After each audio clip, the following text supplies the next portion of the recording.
बिस्मिल्लाहिर्रहमानिर्रहीम अस्सलाम वालेकुम। मैं हूं मोहसिन शेर, personal development, leadership and career coach.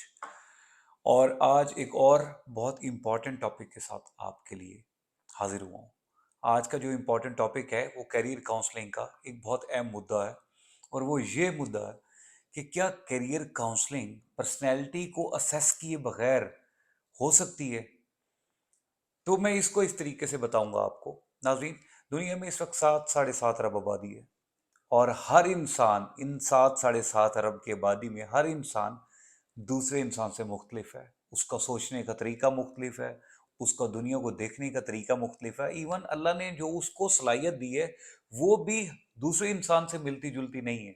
कम ज्यादा, थोड़ा ज्यादा, या पैरामीटर्स डिफरेंट है। तो इसी तरीके से इवन अंगूठे के हमारे जो थंब के प्रिंट्स हैं वो भी दूसरे इंसान के साथ नहीं मिलते। तो ऐसा कैसे मुमकिन है कि एक इंसान का जो तरीका है सोचने का, देखने का, या अपना आउटपुट देने का, वो मिलता होगा दूसरे इंसान के साथ। ऐसी नामुमकिन सी बात लगती है। द पॉइंट इज कि करियर पर्सनैलिटी को असेस किए बगैर अगर हम करियर काउंसलिंग की तरफ जाएंगे तो ये बात भी मुझे नामुमकिन सी लगती है कि एक इंसान को अपने आप को, खुद को खोजा ही नहीं है कभी, ना अपने इंटरेस्ट के बारे में सोचा है, ना उन चीज़ों के बारे में सोचा है कि जिस साइड पे उसका एक नेचुरल टिल्ट है। नेचुरली उन चीज़ों पे उसको एक बहुत ज़्यादा अच्छे से उन मामलात में फोकस बाकी चीज़ों से ज़्यादा बेहतर है। तो ऐसा कैसे पॉसिबल हो सकता है कि वो करियर में अच्छा होगा। बेसिकली ये जो करियर काउंसलर्स होते हैं ये आपको हेल्प आउट करते हैं आपकी पर्सनैलिटी असेसमेंट करवाने में। और जब पर्सनैलिटी असेसमेंट हो जाती है तो उसके बाद आपके लिए, आपके बच्चों के लिए ये बहुत आसान हो जाता है फैसला लेना कि बच्चे को ऐसी कौन सी फील्ड की तरफ सिलेक्शन करवाई जाए, या ऐसी कौन सी फील्ड के साथ मुंसलिक किया जाए जिससे उसका फ्यूचर भी सिक्योर हो सके और वो जो भी काम करे वो खुशी से करे। साफ ज़ाहिर है एक इंसान जिंदगी में आगे तभी बढ़ सकता है कि जब वो जो भी काम कर रहा है, जिस भी काम में उसने हाथ डाला है वो खुशी से कर रहा है।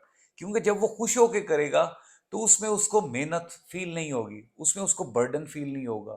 वो दूसरों के लिहाज से तो जरा ज्यादा टाइम दे रहा होगा लेकिन उसमें उसको नेचुरली मजा आ रहा होगा। मैं मिसाल देता हूँ कि जो लोग स्पोर्ट्समैन हैं ये ना धूप देखते हैं, ना गर्मी देखते हैं, ना दिन देखते हैं, ना रात देखते हैं। दूसरों के लिए ये हेक्टिक होता है, देखने वाले की नज़र से हेक्टिक होता है कि कैसे यार एक बंदा 50-50 ओवर्स में खड़ा हो जाता है, ग्राउंड में फील्ड करता है। लेकिन कभी आप उनसे तो पूछ के देखें कि उनको इस सारे प्रोसेस में थकावट तो होती है, नेचुरल है, लेकिन इससे ज्यादा मजा आ रहा होता है।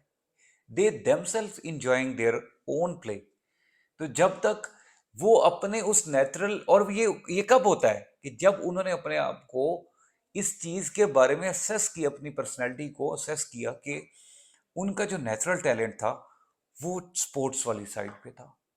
तो जो पर्सनैलिटी असेसमेंट है ये बहुत बुनियादी पार्ट है कि आप इसको, अपनी पर्सनैलिटी को, शख्सियत को असेस किए बगैर, ये जाने बगैर कि आप कौन है, आपको अल्लाह ताला ने नेचुरली किस सब्जेक्ट के साथ ज्यादा जोड़ा हुआ है। जैसे मिसाल के तौर पे अगर मेरे पास कोई बच्चा आए तो करियर काउंसलिंग में मैं मिसाल के तौर पे आपसे बयान कर रहा हूँ कि अगर कोई मैट्रिक का बच्चा मेरे पास आता है या एफएससी का बच्चा मेरे पास आता है और वो अभी, उसके पेरेंट्स अभी क्लियर नहीं होते या वो बच्चा क्लियर नहीं होता कि उसने अब आगे किस साइड पे जाना है, तो सबसे पहले मेरी कोशिश होती है कि उसके मैट्रिक के, एफएससी के सब्जेक्ट्स के मैं नंबर देखूं मैं। और उनमें फिर सबसे ज्यादा मेरा फोकस होता है कि उन सब्जेक्ट्स को ज्यादा फोकस करूं या उस पे ज्यादा बातचीत करूं उस बच्चे से जिसमें उसके अल्टीमेट ज्यादा नंबर आए। और उस एरिया पे भी बात करना पसंद करता हूं मैं फिर कि जिनमें अल्टीमेट नंबर कम आए।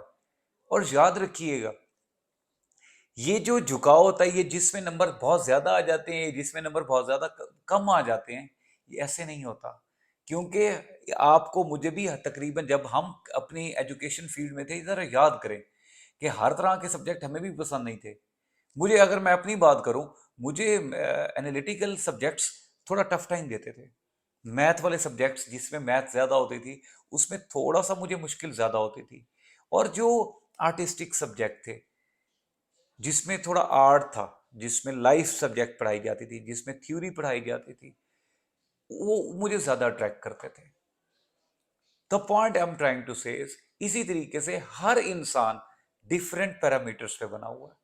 हर बच्चा डिफरेंट तरीके से आगे बढ़ना चाहता है। हर बच्चे की, इंसान की डिफरेंट चॉइसेस होती हैं। अब मसला ये आता है, अब आपका सवाल ये हो सकता है कि पर्सनैलिटी को असेस कैसे किया जाए, क्योंकि आप तो मेरी ये सीरीज देख रहे हैं।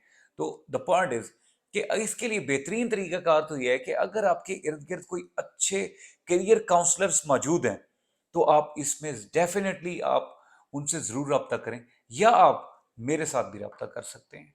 आपको मेरी कॉन्टैक्ट इंफॉर्मेशन इस वीडियो के साथ नीचे ऑनवर्ड ज़रूर मिलेगी। दूसरा, अगर आपको किसी करियर काउंसलर के साथ भी राब्ता नहीं करना, तो फिर भी मैं आपको आपके बच्चे के फ्यूचर के लिए, आपके फ्यूचर के लिए एक ऑनलाइन एक टेस्ट है, पर्सनैलिटी असेसमेंट का टेस्ट है। सिर्फ उस टेस्ट को जरूर कर लीजिएगा। और ये ऑनलाइन टेस्ट है, आपने सिर्फ कुछ चंद ऑटोमेटेड सवालों के जवाब देने होंगे, और तकरीबन को 15 से 20 मिनट का टेस्ट है ऑनलाइन। और आप इसके बाद आपको ऑटोमेटेड आपकी पर्सनैलिटी का एक पूरा एनालिसिस आपको पीडीएफ फॉर्म में आपको ईमेल कर दिया जाएगा।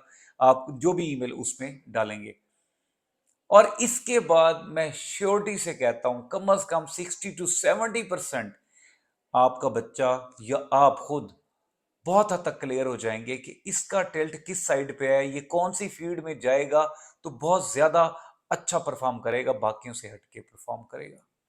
उम्मीद करता हूं कि मेरी इस गुजारिश पे आप जरूर अमल करेंगे। और एंड में ये भी जरूर कहूंगा कि अगर बेहतरीन तरीका तो यही है कि जहां पे आप अपने बच्चे पे इतनी इन्वेस्टमेंट करने जा रहे हैं, इतना लाखों रुपए खर्च करने जा रहे हैं, प्लीज फॉर गॉड सेक, अगर आप स्टार्ट में ही किसी अच्छे करियर काउंसलर से, मेरे से अगर नहीं करना ना करें, किसी और करियर काउंसलर की चॉइस करें। लेकिन ये आपके बच्चे के लिए बहुत ज्यादा इंपॉर्टेंट है, आपके उस बच्चे के फ्यूचर के लिए बहुत ज्यादा इंपॉर्टेंट है।